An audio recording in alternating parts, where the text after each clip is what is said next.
Bonsoir à toutes, bonsoir à tous, bienvenue dans Baromètre Culture. Pour donner corps à la nouvelle vision pour le tourisme, la culture et les arts au Bénin, nombre de projets sont mis en œuvre grâce à des financements dont les montants sont inédits dans le secteur. Les investissements sont concentrés dans les villes fortes à potentialité touristique. Entre autres, Ouidah bénéficie de près de 300 milliards de francs CFA.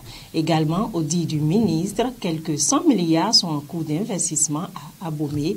Le même niveau de financement est mobilisé. Selon lui, pour le projet de réhabilitation de la cité lacustre de Gambier, en somme, les actions sont nombreuses et les investissements colossaux. Toutes choses qui font dire au ministre que le chef de l'État donne une impulsion extraordinaire au secteur du tourisme et de la culture et des arts. L'impulsion qui est en train d'être donnée est inédite, souligne Jean-Michel Abimbola. À l'en croire, le budget du ministère est aussi indicateur du vent nouveau qui souffle sur le secteur. Aujourd'hui, le budget annuel du ministère est de près de 50 milliards, sans compter les investissements qui partent directement de la présidence de la République, confirme le ministre. Depuis le vendredi 26 février 2021, l'artiste peintre français Seip, sa facilitatrice Diane Lallemand et toute leur équipe de tournage ont posé leurs valises à Cotonou pour la réalisation d'un projet artistique international de taille. Il s'agit de l'initiative Beyond World pour le compte du Bénin. La dernière étape de ce projet itinérant est bouclée et le point a été fait à l'occasion d'une conférence de presse déroulée dans la cité lacustre de Soava le jeudi 11 mars 2021. Le Bénin a accueilli la 10e étape du projet artistique Beyond World et devient ainsi le 6e pays en Afrique qui ouvre ses bras à cette initiative de peinture. Il s'agit en effet d'un projet itinérant dont l'objectif est de dévoiler à la face du monde que pour un développement efficient de l'univers, en cette ère de la globalisation, il va falloir une synergie d'action entre les hommes, toutes les races confondues. Et c'est à juste titre ce que l'artiste peintre français Seip et toute son équipe ont compris très tôt, puis ont entrepris une tournée qui entend laisser de traces sur tous les 5 continents. Ce projet permettra de réunir les peuples autour de la philosophie suivante: l'unité pour relever les défis de notre temps, qui est d'ailleurs la thématique sur laquelle le peintre s'est concentré courant son séjour au Bénin. Les fresques réalisées sont à même le sol et biodégradables. Donc, pour leur pérennité, elles ont été prises en hauteur, en images, par des drones, ce qui a donné droit aux tableaux photographiques installés dans les salles de conférence. Laquelle conférence est déroulée en présence de l'autorité communale de Soava, le maire Jean Vinagnon Zanou, de la conseillère aux arts du ministre du Tourisme, de la Culture et des Arts, Carole Borna, et du président du Haut Conseil des Béninois de l'extérieur, D'Acosta Romain. L'occasion de sa 4e édition Street Out of Benin, SOB Fashion Contest, fait son entrée lumineuse dans le paysage audiovisuel béninois. Les organisateurs l'ont fait savoir au cours d'une conférence de presse qu'ils ont animée jeudi 11 mars 2021 à Cotonou. Une nouvelle télé-réalité qui entend mettre la lumière sur les créateurs de mode.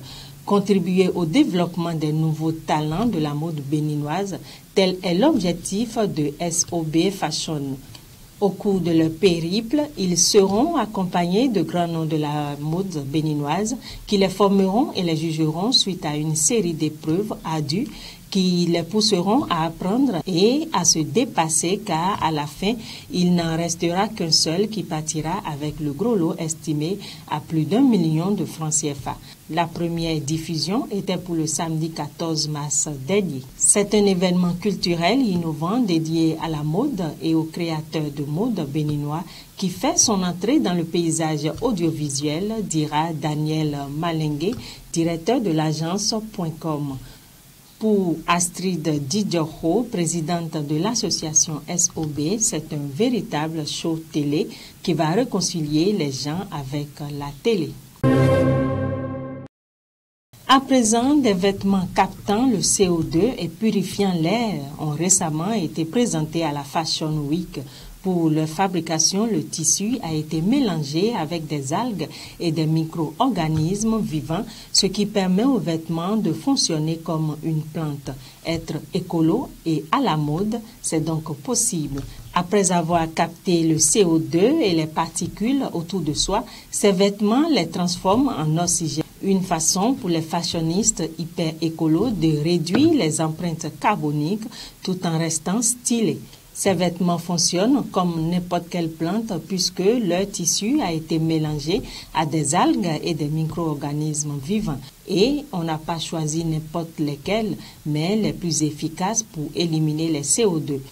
Mais si les algues sont vivantes, comment lave-t-on alors ces vêtements? Il faudra plutôt les amener chez les jardiniers que chez les teinturiers, car pour que les vêtements restent actifs, il faut en prendre soin comme une plante d'intérieur, c'est-à-dire l'arroser régulièrement et les ranger dans un endroit lumineux et bien ventilé. Heureusement, on pourra quand même la laver, mais évidemment à la main avec un détergent neutre. Les marques prônant une méthode durable, on le vend en poupe. La durée de vie de ces vêtements va dépendre de la façon dont ils ont été fabriqués. Chez les stylistes d'Ergon Lab, par exemple, on a mélangé les matières. En principe, les vêtements pourront durer des années. Et puis, les stars nigérianes de la musique Afrobeat, Burna Boy et Wizkid, ont tous deux été récompensés lors des Grammy 2021.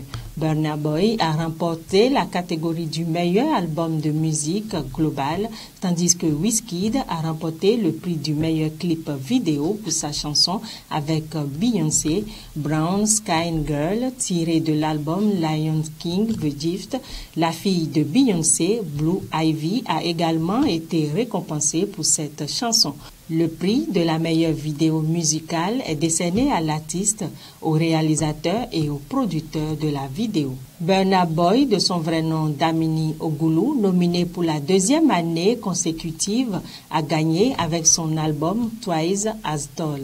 La 63e cérémonie des Grammy Awards se déroule à Los Angeles, traditionnellement présentée comme la plus grande nuit de la musique. La cérémonie de cette année est différente en raison de la pandémie du coronavirus. Il n'y a pas de public et les artistes ont été répartis sur 5 scènes disposées en cercle à l'intérieur de Los Angeles Convention Center afin de maintenir une distanciation sociale. Burna Boy, 29 ans, a battu 4 autres personnes dont le groupe malien Tina Ruven. Devenu un rendez-vous incontournable depuis plus de 22 ans, le festival de Luchon rassemble chaque année artistes, réalisateurs, producteurs, mais aussi public pour dénicher les futures perles télévisuelles qui créent l'enthousiasme sur nos petits écrans. Et ce, malgré la crise sanitaire forcée de se réinventer et de se digitaliser, le festival n'en aura pas été moins captivant. Dimanche 14 mars dernier, le palmarès a été rendu par les jurys. À cette occasion, plusieurs prix ont été décernés. Et pour finir, l'autorité du tourisme de Thaïlande, TAT, a lancé un nouveau spot télévisé pour faire savoir au monde entier que le pays est impatient d'accueillir à nouveau les visiteurs. Le lancement de la vidéo intitulée Miss You, vous me manquez, intervient alors que l'industrie touristique du pays a commencé à se préparer au retour des voyageurs internationaux à partir du 1er octobre. Phuket et Koh Samui sont en train d'élaborer des plans qui permettront aux visiteurs vaccinés contre la COVID-19 de voyager librement sur les îles sans avoir commencé leur voyage par une quarantaine. Une enquête menée en février par l'International Air Travel Association a montré que 84% des personnes interrogées ont déclaré qu'elles ne se rendraient pas dans un pays où elles devraient subir une quarantaine. Selon l'autorité du tourisme de Thaïlande, le spot publicitaire, tout en montrant à quel point les visiteurs internationaux manquent à la Thaïlande, fait également vibrer la corde sensible de tout téléspectateur désireux de revenir et de découvrir à nouveau les habitants de la culture et des plages du pays. Fin de cette session d'information. Merci de nous avoir suivis et bonsoir chez vous.